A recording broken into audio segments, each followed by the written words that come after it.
Hi, I'm Daniel Likis, and welcome to Book 101 Review. Book 101 is all about the books that I've read for the last 40 years. And today I have my special guest. One of her big question to you is feeling overlooked? And of course, the advocacy will be simply start showing up. No other than Miss Ange Dove. Hello. Thank you for having me, Daniel. Welcome, Miss Ange, on that Book 101 review. And can you please introduce more about yourself that I miss? Okay. So, my name is Ange Dove, and I help Gen Xers to shine a light on themselves. Most of them have gone through life very quietly, under the radar, just getting things done. And now they're at a time where they're thinking, it's my time. It's my time. What's in it for me? What am I going to do? So I help them become known for what they're known for. And I help them to start their own business, to run a business from anywhere and just live a lifestyle they want to live because now it's their time to shine. It's time to shine. And thank you so much for sharing your knowledge and wisdom to the world, Miss Ange. Thank you. So today let's talk about how not to leave a millions on the table before you even start your business. I like it. So tell us, the $1 million mindset chef, what is the most critical shift in thinking an entrepreneur must make before they launch to even begin seeing the multi-million-dollar potential in their idea?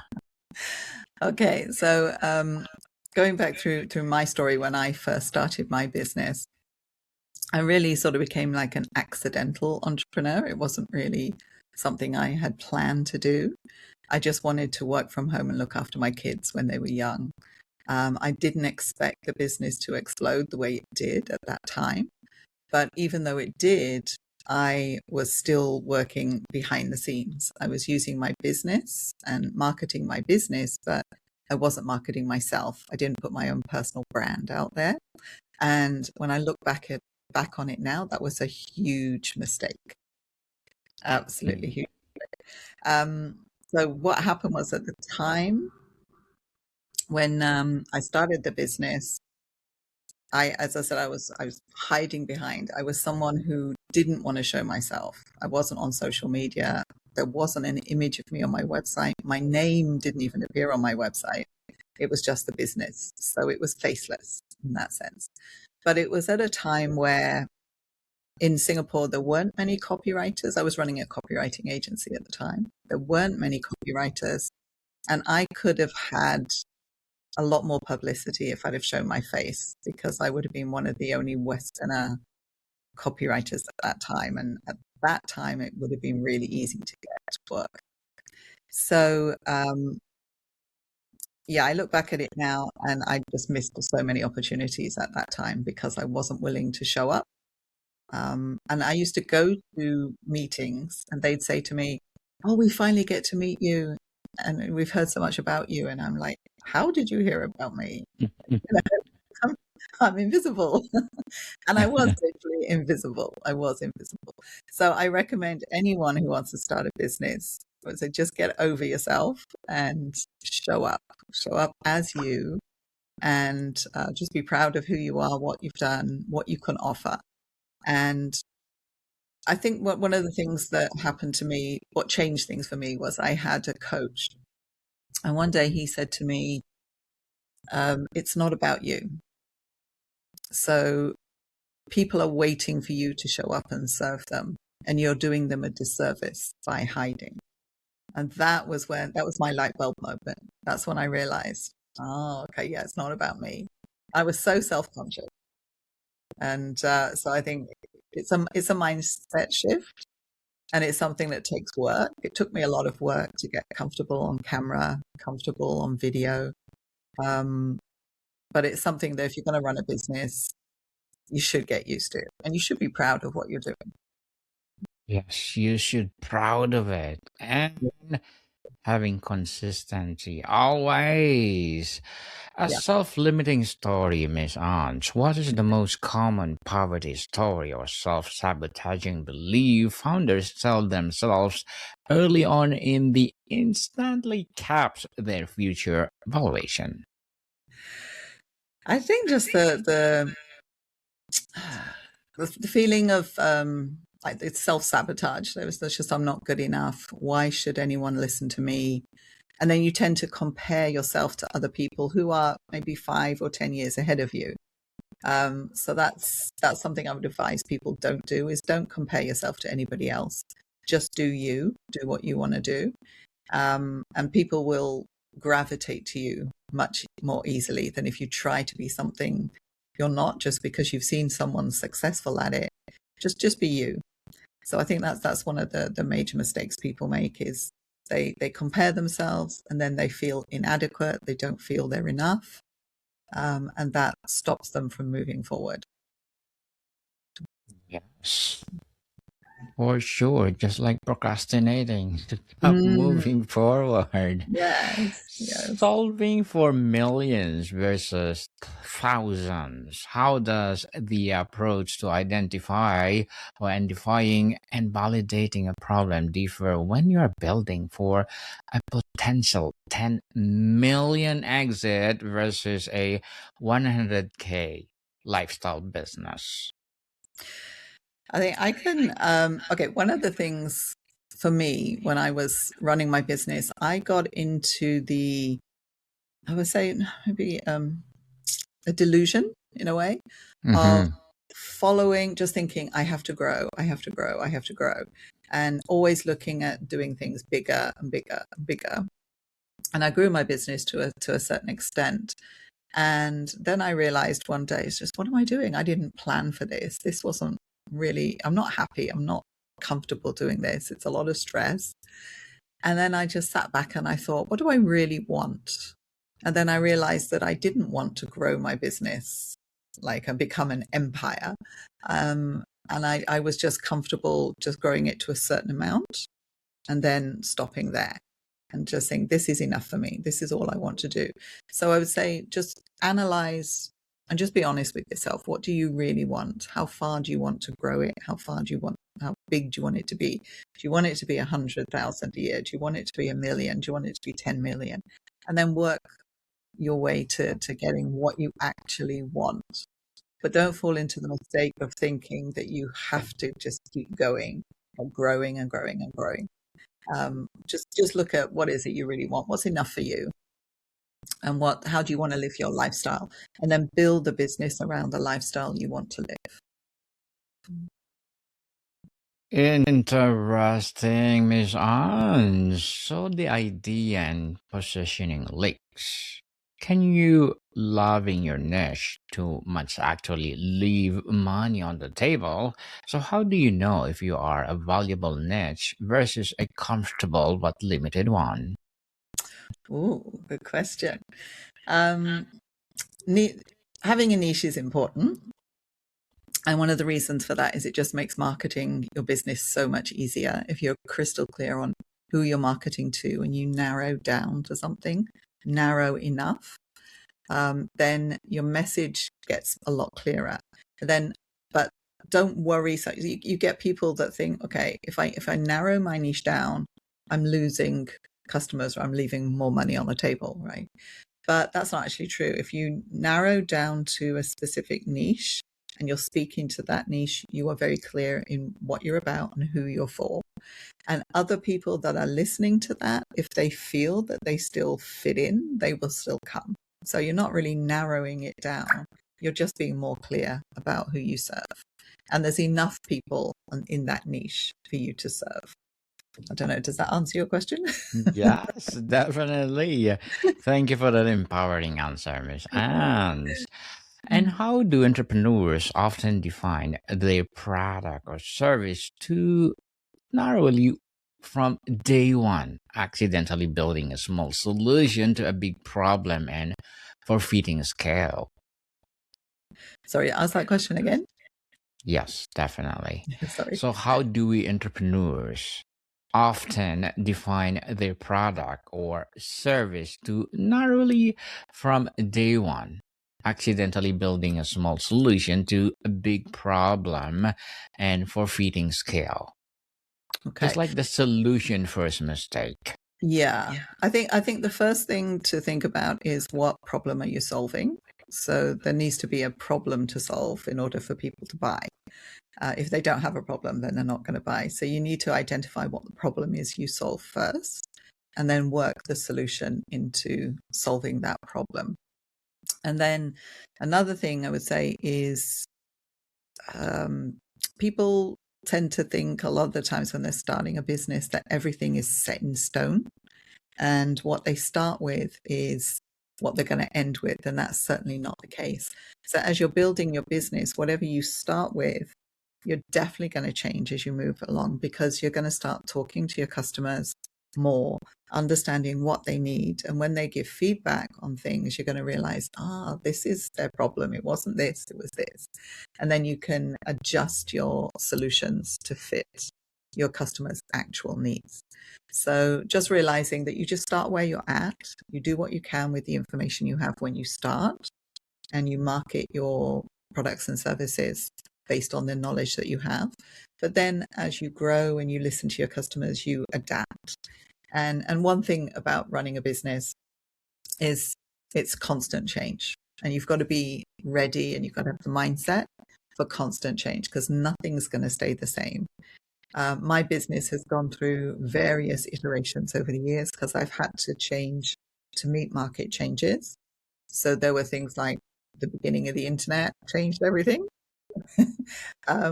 Google changed a lot. For me, Google when they introduced their search engine, that created a need for content. So then that created a new market for writers to come in and create content, which saturated the market. So we had to pivot there as well. Then, of course, AI has changed everything. Yes. So you've always got to be prepared for change and realize that whatever you're starting with, it's not going to be where you end up. Yes, definitely. And Miss Anne, what is the one asset beyond the product itself that founders consistently fail to build from day one that becomes the most valuable piece of acquisition? I think branding in total is, I've seen so many businesses over the years as I've run my copywriting agency, where they start off small and they're doing one thing, and they build a very small brand. They maybe get a freelance designer to do a logo for them, and that's the extent of their brand when they start. Then as they grow, they add on, and they get a different designer in, then a different designer, then they do a brochure, they do a website, their name card. And in the end, they end up with a whole mess of different ideas, different brand ideas, and nothing's cohesive and nothing looks the same. And at some point, they then have to rebrand themselves and make everything consistent. So I think that's one thing. If you prepare that in advance and you decide what your brand is, what it's going to look like, and keep it consistent, that I think really helps to build trust with your audience as well. Yes. Mm. So, Miss Ange, what are your short-term and long-term goals? Mm. My short-term goals is to launch my membership site. So I'm building a membership for my clients where they can come in, communicate with each other, learn from each other, and learn from me, and just have one source of information that they can come to for everything that I offer them through branding and building a business. So this is launching in January. So that's my short-term goal. So I'm doing a lot of work preparing for that at the moment. My long-term goal is really to be able to pare back the business to some extent, to have more time for myself, for my family, and divide my time between Singapore, the UK, and Malta, which is my favorite place to be. So Malta. Okay. in the Mediterranean. Yes. It's a nice island. It's gorgeous. Yeah. Definitely good luck to you girls, Miss Anne. And Thank looking you. forward for more Yeah, success. thank you. And what will be your piece of advice for those people out there who want to be entrepreneur like you?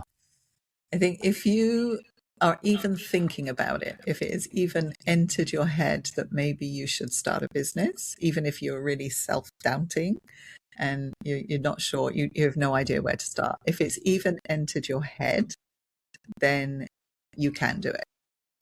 All right. Because there's some people out there it wouldn't even occur to them to start. And for me myself, when I started, like my background when I was living in the UK, I worked in a bank, and it would never have entered my head to start a business at that point because I wasn't really in the environment where it was normal for people to do that where I lived. When I came to Singapore, it was very different. Singapore's very entrepreneurial. Everywhere you turn, you meet a business owner. So I began to change my mindset around that. Think, well, yeah, maybe I could start a business. And I did start my business with no information on how to do it. As I said, I made every mistake in the book, but I just kept going and was just determined. I'm going to make this work. I'm going to make this work. And then I hired coaches to help me so that it did work. So yeah, so I'd say um, if you are thinking about it, give it a go. Go, go, go, people. Might Stop surprise procrastinating. you might surprise them. Yes. Yes, you will surprise. Who knows? You will be like Miss Anne's Yeah. what do you call this? A successful entrepreneur. So, Miss Anne, thank you for that advice. And can you please recommend a book or books that influence your journey? Okay. Well, I would say the book for me that started it all for me, actually, from a long time ago, this is over 20 years ago now, was a book that I downloaded from the internet called The Well-Fed Writer. And that started everything for me. I just read that book and I followed it. And I thought that's how I started my writing business. I just followed what was in that book.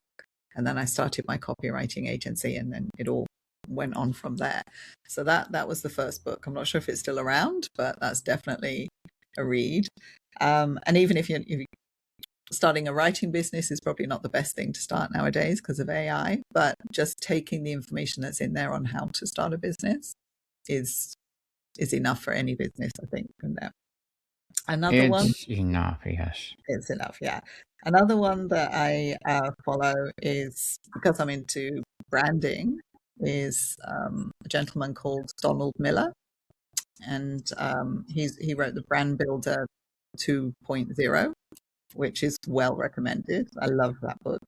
And another one, Coach Builder, which he's also written. And I just love the fact that it's step by step and it's something that you can implement. It's one of these, both of them are one of these books where you read them and you can implement. It's not just theory. It's okay, you read this, then go and do it.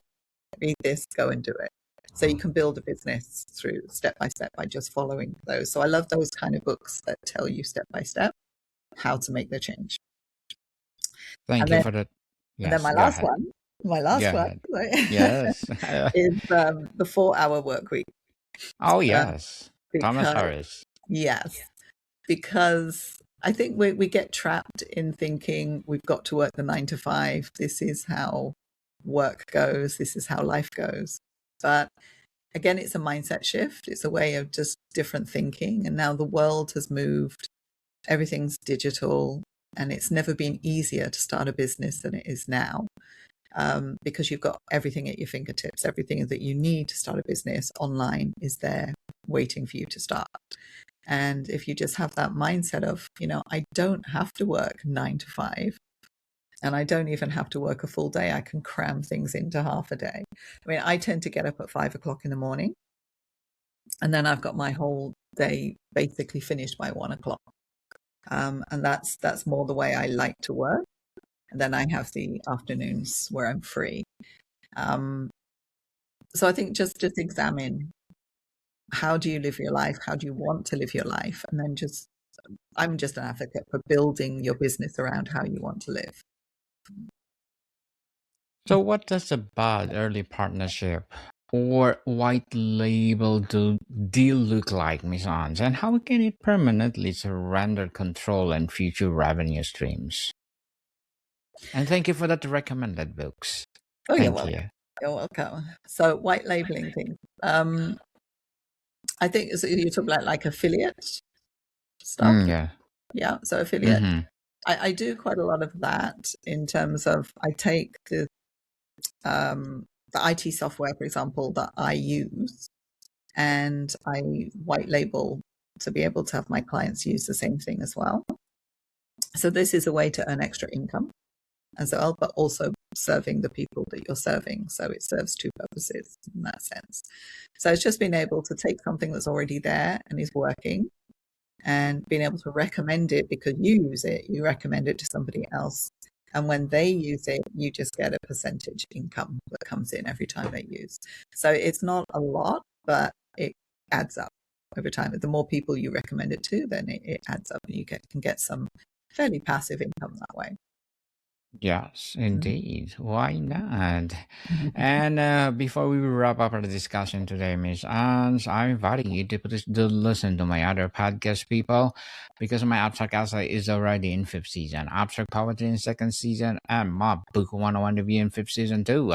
Comedy 101 in second season, and my Food 101 in fifth season as well. Geography 101 Love Letters, Movie 101 Review, Music 101 our fourth season, Science 101, Sex 101 in its second season. I'm a baby podcast, Mental Health 101, Law 101, Bible Verses 101, Entrepreneurship 101. Please listen to them wherever you listen your podcast. So, Miss Anne, for non-negotiable audit, if you could give a prospective founder a 5 point million dollar pre-flight checklist to complete before they launch, what would Ooh, the top item on the list be? ooh, that's a difficult question.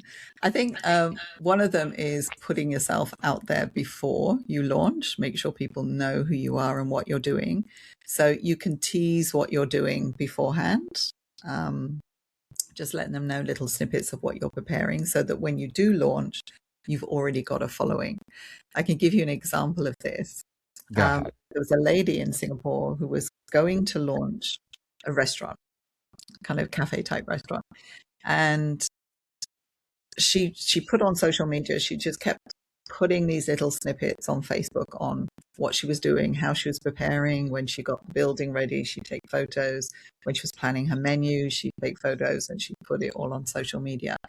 And one day she was walking down the main shopping road in Singapore, Orchard Road, just on her own, walking down, and someone accosted her in the street, complete stranger, and said to her, "When are you opening your restaurant? When are you opening your restaurant?" And then she realized at that point that she'd actually grown such a following that people were recognizing her in the street and waiting for, with anticipation, waiting for that restaurant to open. So if you can create the demand beforehand just by teasing what it is you're doing, stage by stage by stage, then you're going to have a bigger audience ready for you when you do actually launch. Yes, indeed. Thank you so much for sharing your knowledge and wisdom to the world, Miss Anne.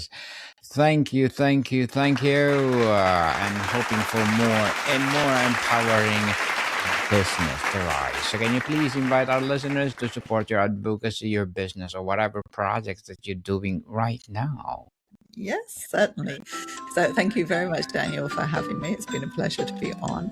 You can find me at Ange Dove, that's my name, angedove.com. And you can see on the visual here, you can get free resources from the menu at the top and contact me there anytime. And I'll be happy to help. Yes, people, let's support Miss Angela because if you support her, for sure, more and more empowering business will rise. So, Miss Ange, thank you so much for your time. Thank you, Daniel. Maricon people, see you. At Arizona State University, we're bringing world-class education from our globally acclaimed faculty to you. Earn your degree from the nation's most innovative university. Online. That's a degree better. Learn more at asuonline.asu.edu. Soon. Miss